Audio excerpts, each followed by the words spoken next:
It is Monday morning in the city of Seoul, but it is still Sunday afternoon, early evening in the United States.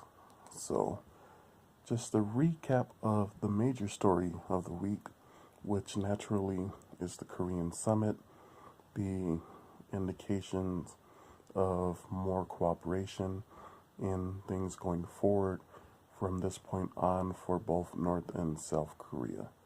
And so there's a lot of information going back and forth as to what was agreed to, but here are some fast facts, some recaps from the summit based on the broadcast done by Korean news agencies in Korea. And so there's a number of frequently asked questions. Let's just get into it. First off, is the Korean War over now? The answer to that is no. The Korean War is still considered ongoing. The Korean War stopped, in a sense, in 1953. It stopped because of a ceasefire agreement. It did not become an actual peace treaty. And so that's why the war is still ongoing. What was agreed to was that hostile activities would cease from this point forward, and that armistice agreement, that ceasefire agreement, would be turned into a peace treaty that would officially end the war. So this is happening in part because that ceasefire started 65 years ago.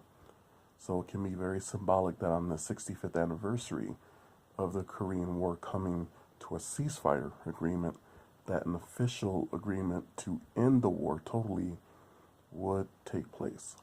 So that would be something that many people are looking forward to, especially the over 80 million people on the Korean Peninsula.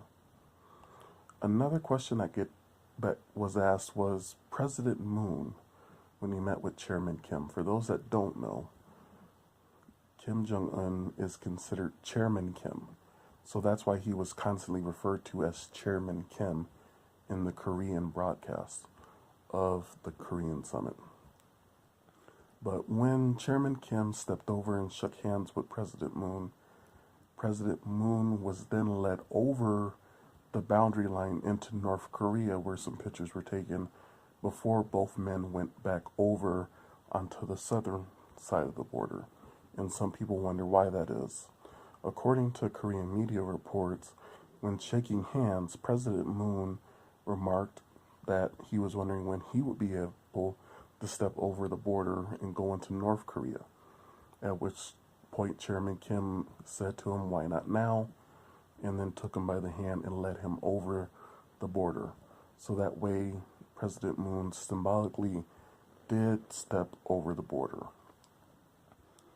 Will they meet again? They do have plans to meet again this fall, and President Moon will go to Pyongyang, the capital of North Korea. So he will go over the border again to meet with Chairman Kim. Some are wondering why Chairman Kim was the first North Korean leader to actually step foot into South Korea. The answer to that question is because the other two Korean summits that took place under the reign of his father.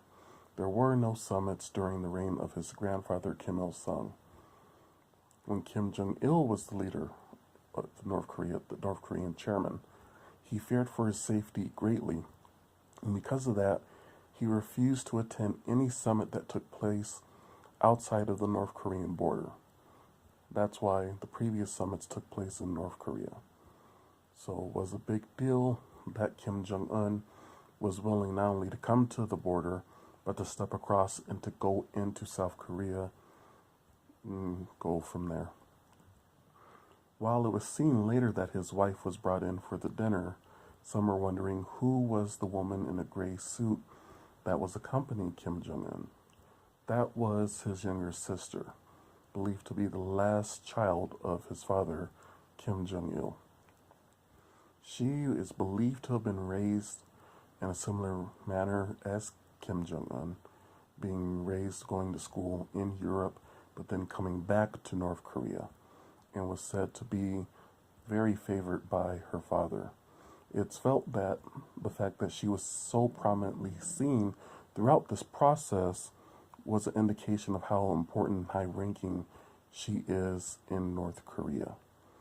Not much is really known about her. There's varying reports as to how old she is, whether or not she's married, whether or not she's had a child. So perhaps in the future, more information will be known about who she really is. There's been the topic brought up of, was North Korea willing to meet without being given any concessions? There's been multiple reports back and forth on that. According to what was reported by the South Korean broadcast, North Korea has stated that they would be willing to give up their nuclear program, they would be willing to give up their nuclear arms capabilities if their safety was guaranteed. They were saying that if their safety was guaranteed, they would have no need for a nuclear weapon.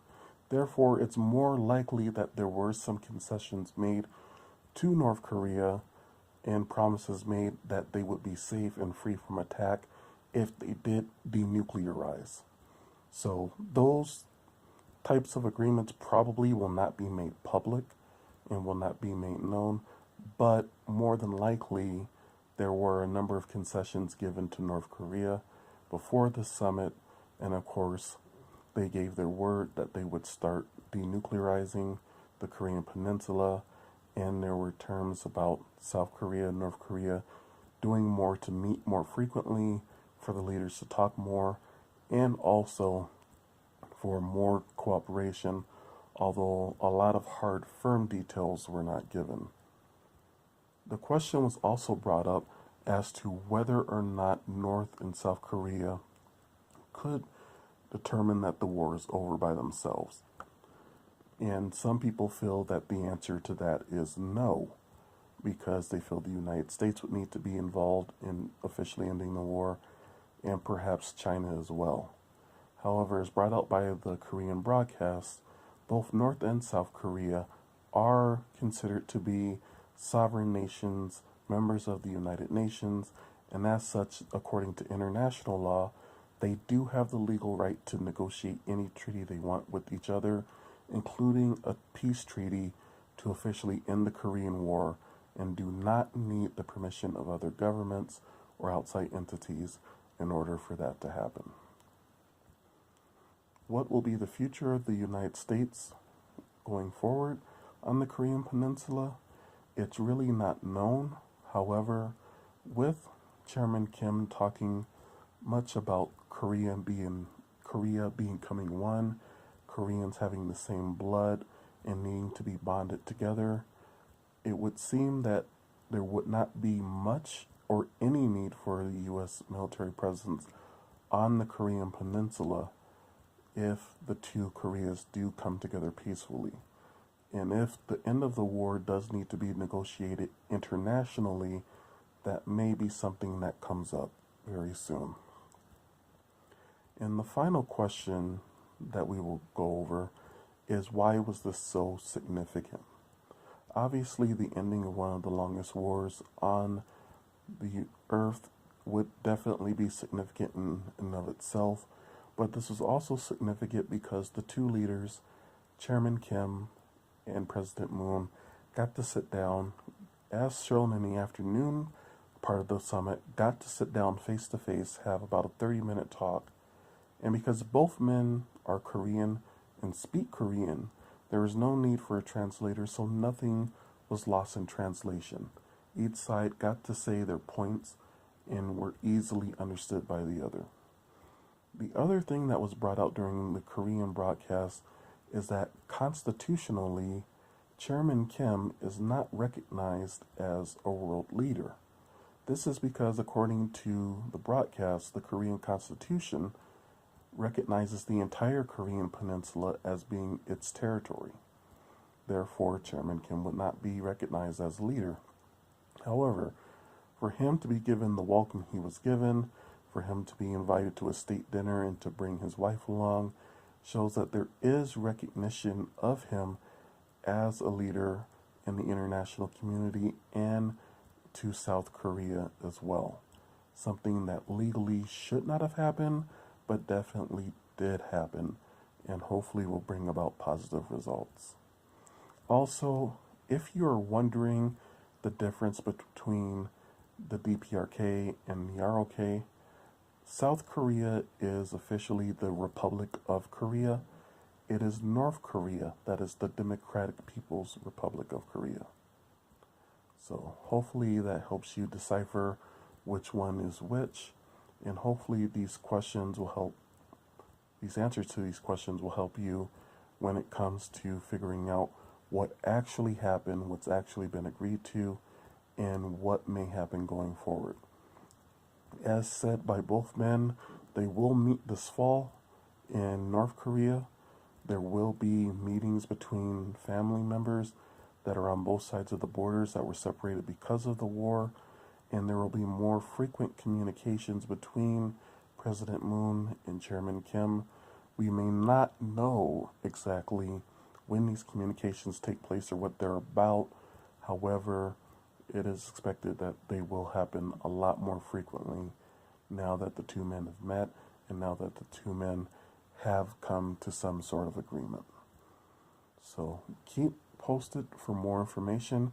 Definitely subscribe and hit the like button. Also, because there are some confusion as to what the text said when it came to the joint statement, I will post a link in the description box from a Korean news agency that has the full joint statement translated, so you can read it for yourself if you don't understand Korean and understand exactly what has been agreed to. Again, don't forget to like, share, subscribe, and click on the notification bell for more information as it comes along. Thanks and have a good day. Goodbye.